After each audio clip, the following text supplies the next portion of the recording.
Okay. No. No. You. Jeff, you are. Oh, okay. Yeah. I didn't know that.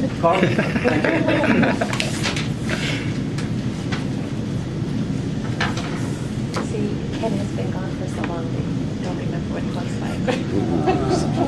No, that's okay. I can send him an email. I got an hour. Go for it, Jack. Go.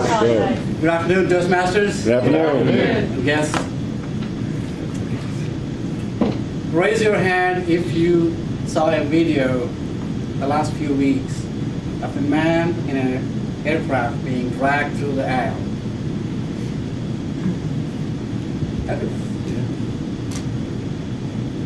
On April 10th, 2017, a passenger named Dr. David Dow is 69 years old, and he was on a United Express flight from Chicago to Louisville, Kentucky, and he was forcibly removed. And the video was gruesome. There was blood on his face, the glasses were torn, lost teeth, excessive force was used, and he was dragged. And this video was played over and over again on the internet, it was on the media, it was everywhere else. I saw the video, and I couldn't really make sense of what's going on. Why is this person being removed? There were a lot of questions in my mind.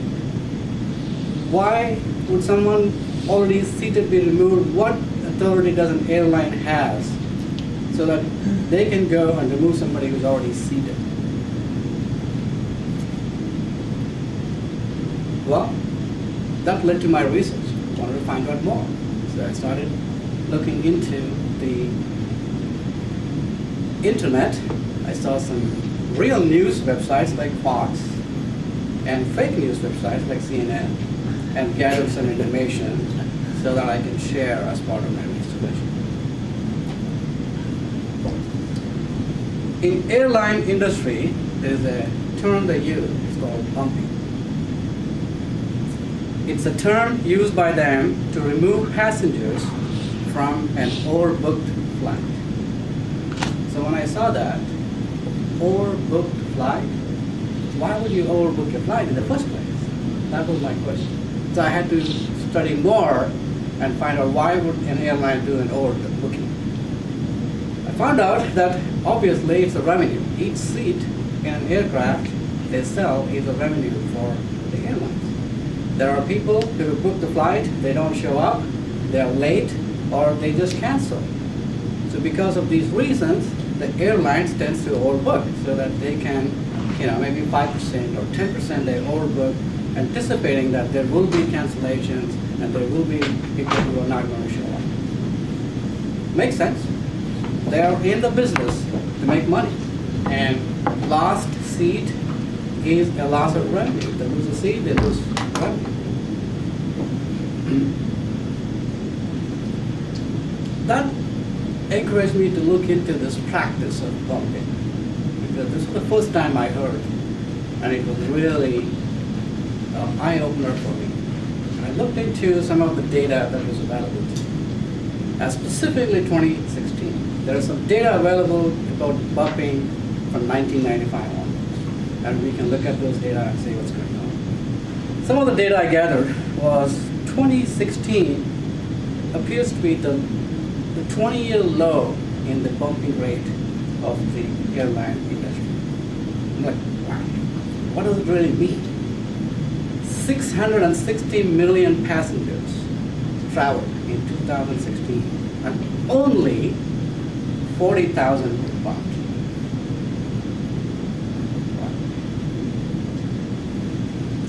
I looked at two airlines, Delta and Southwest, and see what are they doing in terms of bumping.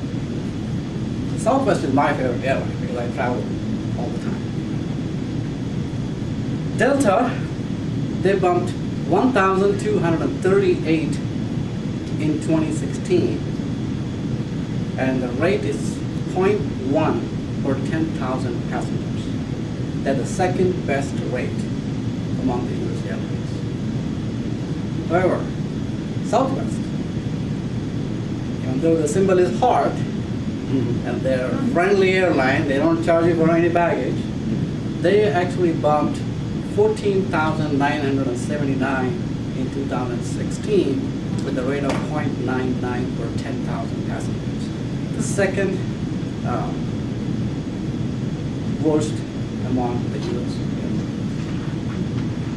So when we look at these numbers, with a little bit of research, they tell us a lot of things to us. So when this happens, we saw on the video the passengers who were seated next to this person were terrified. It's a traumatic because you cannot see people, fighting. It's like an ultimate fighting championship ring there, and fighting and kicking and picking his people out. So I wanted to look at what are the rights as a passengers we have. And that led me to research more on the passenger rights. What I found is if I or you are involuntarily bumped, usually what they do is bumping has two categories, voluntary bumping and involuntary. When you're sitting at the gate, they will say, hey, we need volunteers, we'll pay you $300, we'll put you on the next flight, and please come and look at, talk to us at the gate. So that's voluntary, people go, they take the next flight, they get the money, and so on. Involuntary bumping is that the system decides who should be removed from the airplane. So if you're involuntarily bumped, what are your rights? That was the question I started researching. Well, there are a few things to consider. One, if you're bumped, the airline must arrange a substitute transportation.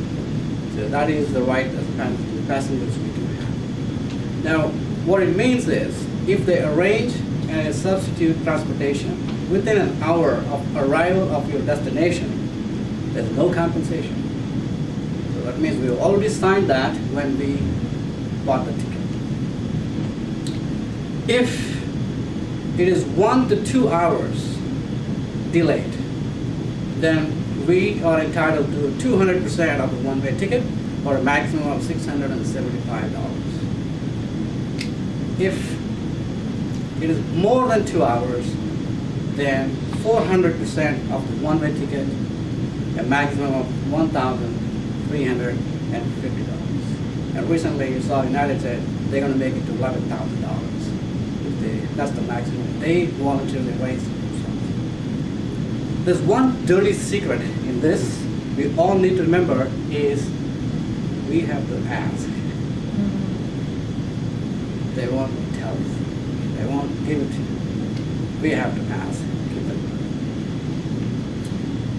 My message to the airline industry is, great, you're in the business of making money. You're in the business of taking people from one place to another place. Empty seat is definitely a loss of revenue. But they can never treat a customer the way they treat. What happened? Stock prices went down. It's lost billions of dollars. Public perception was poor. And then not many people want to fly back on the United. Damage control is going to cost them a lot of money. Employee morale is going to cost them a lot of money. At what cost? Find a way to not overbook the flight.